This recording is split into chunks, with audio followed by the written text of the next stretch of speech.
memasuki fasa pemulihan COVID-19.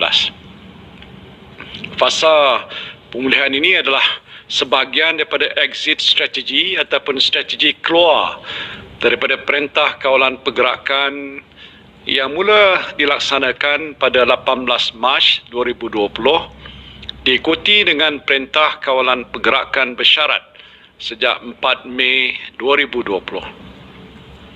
Alhamdulillah, sejak PKP dan PKPB dilaksanakan, kadar jangkitan COVID-19 di negara kita menunjukkan tren yang semakin menurun. Statistik Kementerian Kesihatan pula memperlihatkan kadar jangkitan dalam kalangan rakyat tempatan semakin rendah dan terkawal. Kebanyakan kes yang dicatatkan sejak kebelakangan ini adalah kes import dan kes-kes yang melibatkan pendatang asing tanpa izin di depo-depo tahanan imigresen. Kita bersyukur kerana tindakan pantas para petugas barisan hadapan telah berjaya membendung penurunan COVID-19 dalam kalangan tahanan di depo imigresen dan keadaan pada masa ini adalah terkawal. Pada masa yang sama, kapasiti perubatan dan kesihatan awam negara kita juga berada pada tahap yang lebih baik dan meyakinkan. Dan ini menunjukkan Malaysia telah berjaya membendung penurunan COVID-19 dengan berkesan dan kini memasuki pula fasa pemulihan. Saya nak mengucapkan syabas kepada para petugas barisan hadapan dan anda semua yang telah menyumbang kepada kerajaan untuk membendung wabak COVID-19. Kejayaan ini adalah kejayaan anda semua. Anda telah memberikan kerjasama yang baik kepada pihak berkuasa dengan mematuhi semua SOP yang ditetapkan sepanjang PKP dan PKPB dilaksanakan. Oleh itu, pada petang ini saya nak mengumumkan satu berita yang agak melegakan kepada anda semua. PKPB yang akan berakhir pada 9 Jun 2020 akan digantikan dengan Perintah Kawalan Pergerakan Pemulihan atau PKPP yang akan bermula pada 10 Jun 2020 hinggalah 31 Ogos 2020. Dalam tempoh PKPP ini, lebih banyak kelonggaran diberikan kepada saudara-saudari untuk menjalani aktiviti kehidupan seharian di samping mematuhi SOP secara berterusan. Mulai 10 Jun 2020, perjalanan rentas negeri akan dibenarkan kecuali di kawasan yang diisytiharkan Perintah Kawalan Pergerakan diperketatkan atau PKPD. Jadi bagi mereka yang ingin menziarahi ibu bapa yang tinggal berjauhan di negeri lain, bolehlah berbuat demikian. Alhamdulillah. Cuma nasihat saya, sentiasalah jaga kebersihan diri. Pakai pelitup muka apabila berada di tempat awam dan elakkan tempat yang sesak semasa pulang ke kampung. Ingat, jika ibu bapa anda adalah warga emas, mereka berada dalam kategori orang yang mudah terdedah kepada jangkitan. Jadi walaupun kita seronok dapat menziarahi mereka, tanggungjawab utama kita ialah untuk melindungi mereka daripada terkena jangkitan. Dalam tempoh PKPP ini juga, hampir semua aktiviti sosial, pendidikan, keagamaan, perniagaan, sektor ekonomi dan sebagainya akan beroperasi semula secara berperingkat-peringkat dengan pematuhan sepenuhnya kepada SOP. Seperti mana yang telah diumumkan oleh Yang Berhormat Menteri Kanan Pertahanan, perkhidmatan gunting rambut dan salon akan dibenarkan. Pasar terbuka, pasar pagi, pasar malam, pasar tamu, bazaria, medan selera, pusat penjaja, food truck dan gerai makan juga akan dibenarkan. Selain itu, aktiviti komersial yang melibatkan urus niaga jualan dan pemasaran bukan dalam premis perniagaan juga dibenarkan. Termasuk dalam senarai yang dibenarkan juga ialah lawatan ke muzium, indoor basking, dobi layan diri, aktiviti perikanan rekreasi termasuk kolam pancing komersial dan penggambaran filem. Mesyuarat dan bengkel juga dibenarkan dengan syarat mematuhi sepenuhnya protokol kesihatan dan mengoptimumkan ruang. Dalam kategori sukan, beberapa jenis sukan dan rekreasi akan dibuka semula dengan pematuhan kepada SOP. Ini termasuklah latihan persediaan pasukan permainan sukan, aktiviti sukan yang tidak melibatkan sentuhan badan seperti bowling, badminton, memanah, menembak dan lain-lain lagi. Aktiviti berkumpulan di luar seperti kayuhan basikal dan konvoi motosikal juga dibenarkan. Yang masih tidak dibenarkan ialah pertandingan sukan atau permainan yang melibatkan perhimpunan penyokong atau penonton yang ramai seperti di stadium, sukan renang dan kolam renang awam dan sukan bersentuhan seperti rugby, gusti, tinju, bola sepak, bola keranjang dan hoki. Selaras dengan fasa penyediaan semula ekonomi negara dan tiada lagi sekatan rentas negeri, aktiviti pelancongan domestik akan dibenarkan.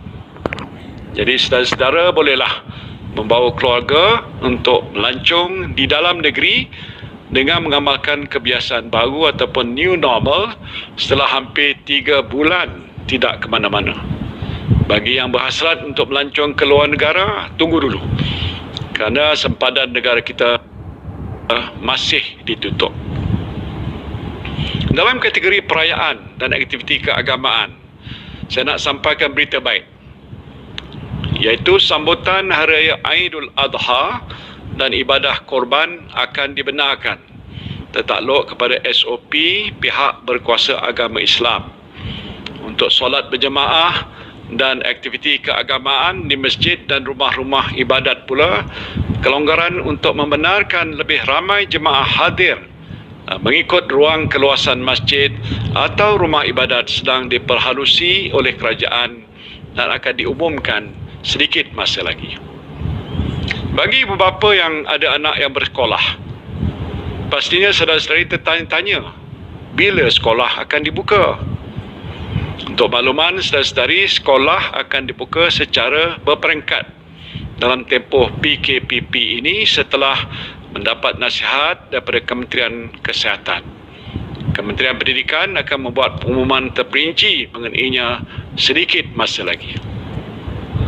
Dalam tempoh pemulihan untuk menuju normalisasi ini, beberapa aktiviti dan sektor dalam senarai negatif semasa PKPB akan dilonggarkan atau dibuka berdasarkan SOP yang ditetapkan. Umpamanya, waktu operasi perniagaan akan kembali seperti biasa dengan pelaksanaan kebiasaan baru yang melibatkan pemilik premis dan pelanggan. Penjarakan sosial, penggunaan pelitup muka di tempat awam dan membasuh tangan menggunakan sabun ataupun hand sanitizer merupakan kebiasaan baru yang mesti kita terus amalkan. Walaupun saya telah mengumumkan banyak kelonggaran ini tidak bermakna tiada lagi apa-apa sekatan yang akan dilaksanakan oleh kerajaan untuk mengawal penularan COVID-19 ini. Beberapa aktiviti ataupun sektor masih dilarang. Ini termasuk pub, kelab malam, pusat hiburan, pusat refleksologi, pusat karaoke, taman tema, perarakan keagamaan dalam jumlah yang ramai, kenduri kendara, rumah terbuka dan aktiviti ataupun apa-apa aktiviti lain yang melibatkan kehadiran orang ramai yang bersesak di suatu tempat sehingga menyukarkan amalan penjarakan sosial dan juga pematuhan kepada SOP. Untuk mengetahui dengan lebih lanjut senarai aktiviti ataupun sektor yang dibenarkan dan yang tidak dibenarkan, saudara-saudari bolehlah layari laman web Majlis Keselamatan Negara. Saudara dan saudari yang saya kasihi sekalian, kerajaan akan melaksanakan PKPP dengan berteraskan 7 strategi.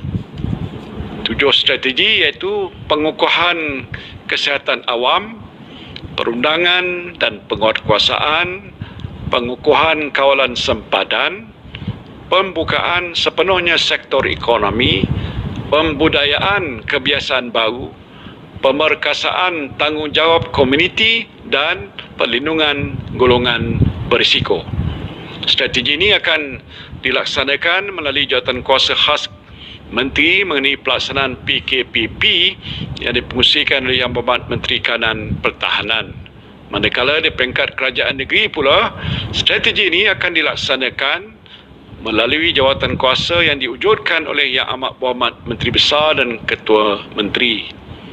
Pelaksanaan strategi ini pastinya memerlukan kerjasama dan juga sokongan semua pihak, termasuk jentera kerajaan pusat dan negeri, pihak swasta, pertubuhan bukan kerajaan serta pemimpin dan juga ketua komuniti. Sejak PKP dilaksanakan hampir 3 bulan yang lalu, kerajaan telah melaksanakan pelbagai strategi dan langkah yang wajar dalam menangani dan juga membendung wabak COVID-19. Banyak kawalan dan sekatan yang dikenakan ke atas saudara dan saudari sekalian. Ini tak boleh lah, ini tak boleh, itu tak boleh, semua tak boleh. Namun saya sedar kerajaan tidak boleh mengawal kehidupan saudara-saudari buat selama-lamanya untuk menghindari jangkitan wabak ini. Saya tahu saudara-saudari juga mahu menjalani kehidupan seperti biasa. Saudara-saudari ingin keluar bekerja, ingin berniaga, beriadah, lancung bersama-sama keluarga dan melakukan aktiviti-aktiviti lain dalam kehidupan seharian. Jadi kini tibalah masanya kerajaan memberikan lebih banyak kelonggaran pada saudara-saudari dengan syarat saudara-saudari mengambil tanggungjawab secara serius untuk mengamalkan kebiasaan baru kehidupan dan mematuhi semua SOP yang ditetapkan oleh kerajaan. Ini bermakna tanggungjawab untuk memastikan wabak COVID-19 kekal terkawal berada di tangan saudara dan saudari sekalian. Saya juga ingin menekankan kepentingan peranan pemimpin masyarakat, termasuk ketua kampung, ketua komuniti, pemimpin NGO dalam membendung penularan wabak ini dengan memastikan semua anggota masyarakat mematuhi SOP yang ditetapkan oleh kerajaan. Tidak kurang pentingnya ialah peranan majikan. Para majikan juga mestilah memastikan semua pekerja mematuhi SOP di tempat kerja. Jika saudara dan saudari semua terus berdisiplin dan beristiqamah, saya percaya Allah, insya-Allah, penularan wabak ini akan kekal terkawal dan kita akan memasuki fasa normalisasi selepas 31 Ogos 2020 sehinggalah vaksin untuk virus COVID-19 ini ditemui. Namun saya ingin mengingatkan, sekiranya berlaku peningkatan mendadak kes positif COVID-19 dalam tempoh ini, kerajaan tidak akan teragak-agak untuk melaksanakan Perintah Kawalan Pergerakan Diperketatkan atau PKPD di kawasan ataupun lokaliti yang berkenaan. Saya harap kita semua sentiasa berdisiplin supaya peningkatan kes COVID-19 ini dapat kita elakkan. Sehubungan dengan pelaksanaan PKPP ini, saya menyeru saudara dan saudari semua untuk pakai aplikasi My Sejahtera yang telah dibangunkan oleh kerajaan untuk membolehkan saudara-saudari melaksanakan penilaian kesihatan kendiri. Aplikasi ini juga akan membolehkan Kementerian Kesihatan Malaysia mengambil tindakan yang cepat, tepat dan berkesan untuk mengenal pasti dan memaklumkan kontak rapat sekiranya berlaku kes jangkitan COVID-19 dalam masyarakat kita. Apa yang penting ialah kita semua mestilah bersedia untuk membudayakan kebiasaan baru ini dalam kehidupan kita. Ya, ada kalanya kita merasakan sedikit sukar untuk mengamalkannya, tetapi percayalah, setiap kesukaran itu akan disusuli dengan kesenangan. Seperti mana firman Allah Subhanahu wa taala dalam surah Al-Syarh ayat 4 dan 5, fa inna ma'al usri yusra, inna ma'al usri yusra. Yang bermaksud oleh itu, maka tetapkanlah kepercayaanmu bahawa sesungguhnya tiap-tiap kesukaran disertai kemudahan. Sekali lagi ditegaskan bahawa sesungguhnya tiap-tiap kesukaran disertai kemudahan. Akhirnya saya berdoa, semoga kesihatan dan kesejahteraan kita sentiasa terpelihara dan kita semua dapat menjalani kehidupan yang bahagia bersama keluarga dan orang-orang yang tersayang.